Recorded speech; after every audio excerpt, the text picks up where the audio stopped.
여러분 안녕하십니까? 토요일 아침 대구 MBC 뉴스투데이입니다. 주말인 오늘 대구와 경북 지역은 대체로 맑은 가운데 오늘 아침 기온은 대구가 영하 4.6도로 어제보다 2도가량 낮았지만 낮 최고 기온은 대구가 7도, 구미가 5도 등으로 어제보다 조금 높겠습니다. 한편 영양과 봉화, 울진, 청송에는 한파주의보가 발령 중입니다. 일요일인 내일은 아침 최저 기온이 오늘보다 2, 3도 높은 대구가 영하 1도 등 영하 11도에서 영하 1도, 낮 최고 기온은 대구가 8도 등 5도에서 9도로 오늘과 비슷하겠습니다. 박지성이나 김연아 선수를 꿈꾸면서 학창 시절부터 공부 대신 운동에만 전념하다가 결국 운동선수로도 뒤늦게 공부에도 실패하는 경우가 적지 않은데요. 학교 성적이 제대로 나오지 않으면 훈련 대신 보충 수업을 시켜온 대구의 한 초등학교 축구부가 올해 전국대회 2연패를 달성했습니다. 윤영균 기자가 취재했습니다. 축구부 훈련이 한창인 한 초등학교 운동장. 이 학교 축구부 선수들은 다른 학생들이 하교한 뒤에야 훈련을 시작할 수 있습니다. 또한 학업 성적이 전 학기보다 떨어지면 시합은 물론 훈련에도 참가할 수 없습니다. 대신 성적이 오를 때까지 일주일에서 길게는 한 달까지 선생님으로부터 보충 수업을 받아야 합니다. 힘든데 축구하고 싶으니까 공부도 열심히 하게 되죠. 공부를 열심히 하면 더 좋은 선수가 된다. 이 학교는 올해 전국 소년체전과 전국 화랑대기 유소년 축구대회에서 우승을 차지했습니다. 공부나 운동도 마찬가지지만 집중력을 안 갖고 그냥 하면은 안 되겠죠. 모든 면에서 공부나 운동이나 다 선수들이 집중력 가지고 열심히 한 거에 대해서 성적이 나온 것 같습니다.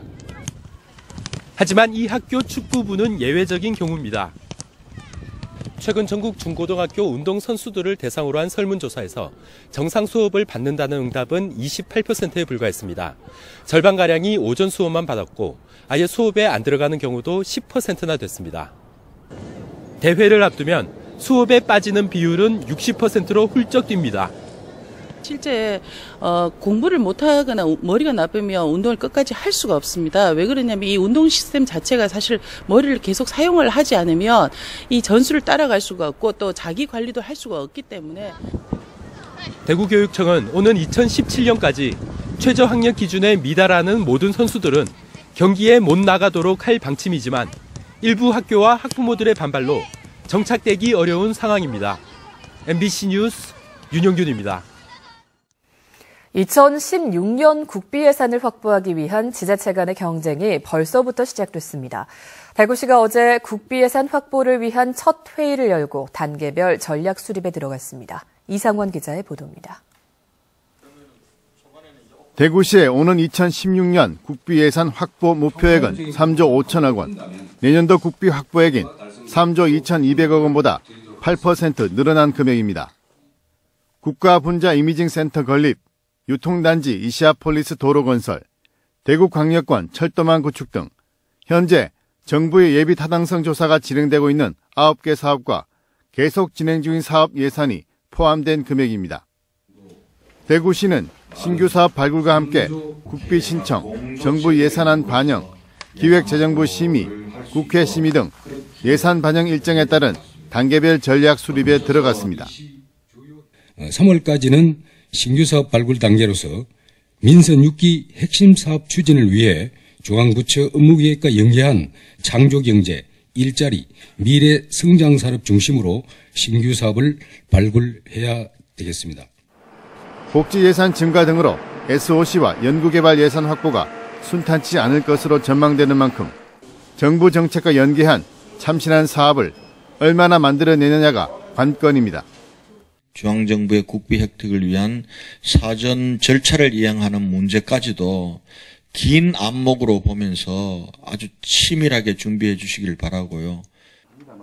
다음 달에 지역 국회의원과 간담회를 여는 등 정치권과의 긴밀한 공조체제를 이루고 분기별로 전략회의를 열기로 했습니다. 지자체 간의 국비 확보 경쟁은 가히 총성 없는 전쟁에 비유될 만큼 치열하게 전개됩니다. 다른 지자체와 차별화되는 치밀한 전략 수립과 한 발 앞서는 발빠른 추진이 대구시에 요구되고 있습니다. MBC 뉴스 이상원입니다. 경상북도가 할매의 날을 맞아 칠곡군 성가양로원 내 성당에서 손주 세대와 조부모 세대와의 만남을 통해서 가족 공동체 회복을 위해 칠곡군 성가양로원 동명초등학교 사자간 상호협력다짐 결연 행사를 엽니다. 도내 23개 시군을 비롯해서 경상북도의회, 경북교육청, 경북지방경찰청도 기관장이 참여한 가운데 양로시설과 학교와의 결연 행사를 해 할매의 날을 기념하는 다양한 행사를 열 계획입니다. 경상북도는 다음 달 대구 경북의 8개 기관단체 간의 할매의 날 공동협력체계 구축을 위해서 양해각서 체결 및 대구 길거리 캠페인을 추진하고 있습니다. 어제 저녁 6시 40분쯤 경산시 진량읍 평사리의 한 스티로폼 공장에서 난 불이 4시간 만에 꺼졌습니다. 이 불로 공장 건물이 모두 타고 인근 공장에도 불이 옮겨붙어 소방서 추산 5억 4천만 원의 재산 피해가 났지만 인명피해는 없었습니다. 경찰은 스티로폼 알갱이를 분사하는 발포기에서 정전이 나면서 불이 난 것으로 보고 공장 관계자들을 상대로 정확한 화재 원인을 조사하고 있습니다.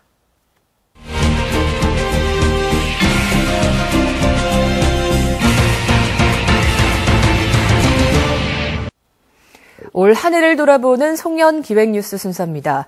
연초 경주 마우나 리조트 체육관 붕괴 사고부터 세월호 참사, 또 최근 대구 도금공장 유독가스 누출 사고까지 올해도 대형 사고가 잇따랐습니다. 대부분이 인재로 우리 사회의 안전 불감증은 여전했습니다. 양관희 기자가 보도합니다. 눈무게를 이기지 못하고 종이장처럼 구겨진 경주 마우나 리조트 체육관. 지난 2월 신입생 환영회를 하던 대학생 등 10명이 숨지고 204명이 다쳤습니다. 총체적 부실로 결론이나 공사 관계자 13명이 징역형이나 금고형을 받았습니다. 단원고 학생을 포함해 476명을 태운 세월호가 진도 팽목항 인근 바다에서 하염없이 가라앉은 건 4월 16일. 꽃다운 나이에 쓰러져간 아이들을 포함해 295명이 숨졌고 실종자 9명은 아직도 찾지 못하고 있습니다.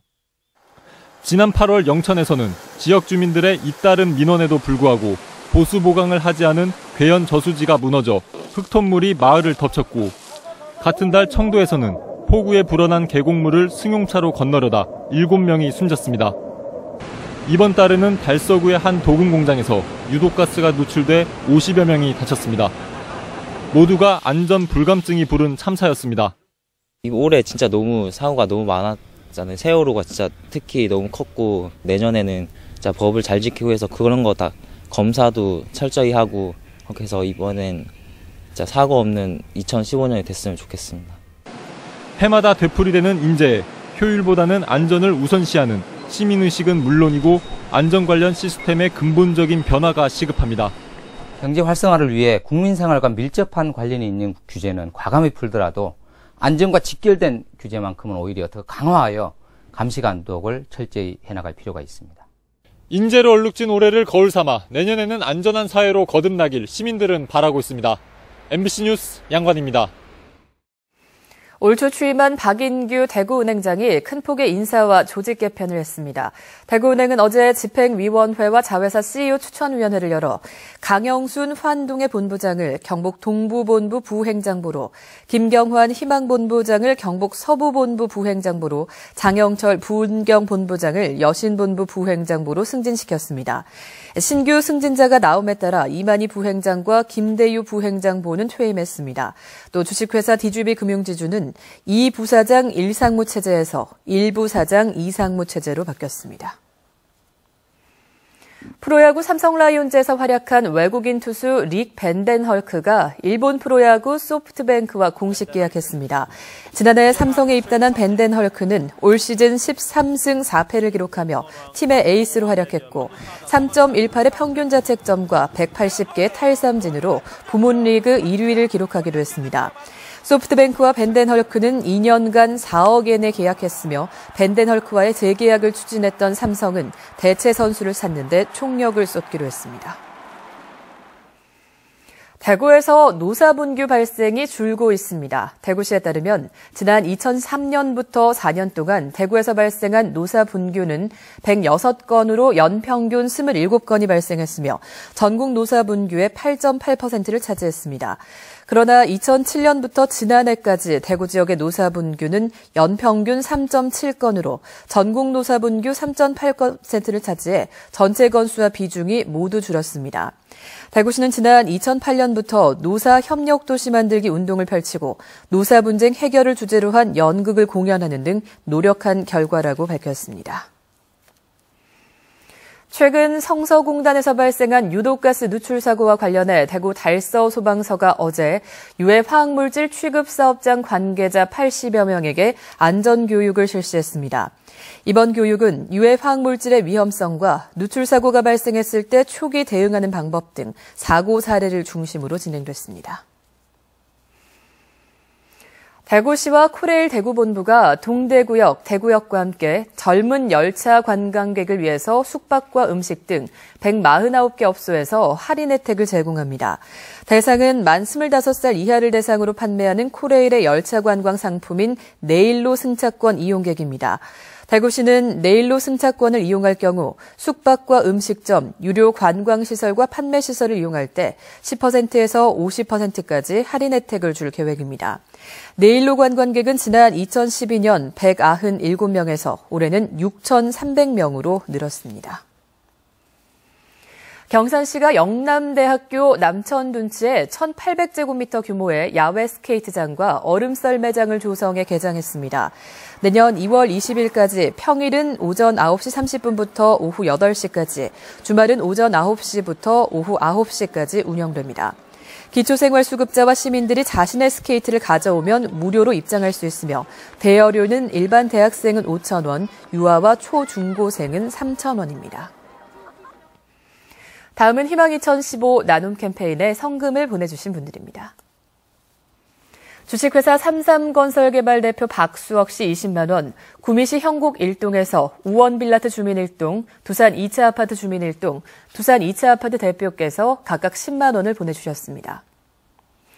성주군 수륜면 계정일이 주민들이 30만 원, 구미시 형곡 1동 송영환 씨 10만 원, 구미시 형곡 1동 두산 2차 아파트 부회장이 5만 원, 구미시 형곡 1동 3호 형구타운 주민들이 10만 원, 해운사 주지스님과 신도들이 30만 원, 만촌 1동 문화센터 실용스피치반에서 6만 2천 원, 동원초등학교 1학년 일반 학생들이 10만 1,600원, 주식회사 보명종합건설에서 20만 원, 다인약국에서 5만 3천 원을 보내주셨습니다. 모두 고맙습니다.